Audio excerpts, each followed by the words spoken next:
आणि राज्यसभा निवडणुकीमधल्या घोडेबाजारावरनं सामनातनं भाजपवरती निशाणा साधला गेला। काँग्रेस मुक्त भारतच्या धुंदीत आकंठ बुडालेला भाजप आता काँग्रेस युक्त भाजप होतोय। काँग्रेस सोडा आणि राज्यसभेत जा हा सध्या भाजपचा मूलमंत्र बनलाय आणि हीच मोदींची गॅरंटी बनली आहे अशी टीका सामनातनं करण्यात आली आहे।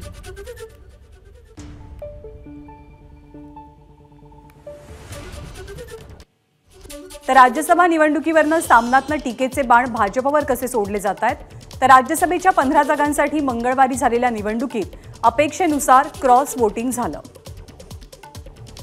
हिमाचल प्रदेशात काँग्रेसचे ज्येष्ठ नेते आणि प्रख्यात वकील अभिषेक मनु सिंघवी यांचा पराभव जास्त धक्कादायक ठरला।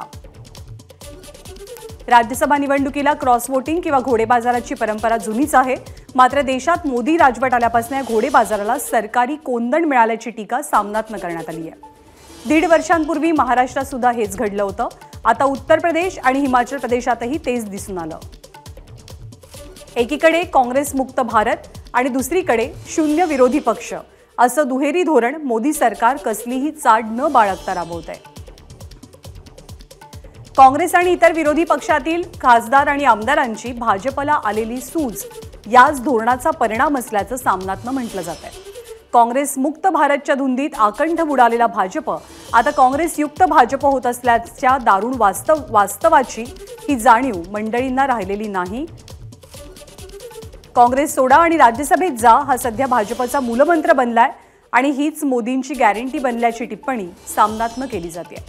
महाराष्ट्रातील अशोक चव्हाण आणि हिमाचल प्रदेशातील हर्ष महाजन हे काँग्रेसजन याच गॅरंटीचे लाभार्थी ठरलेत। काँग्रेस मुक्त भारतच्या नादात वेडापिसा झालेला भाजप त्याच काँग्रेसशिवाय 1 इंचही पुढे जाऊ शकत नाही हेच पुन्हा सिद्ध झालंय। एबीपी माझा, उघडा डोळे बघा नीट।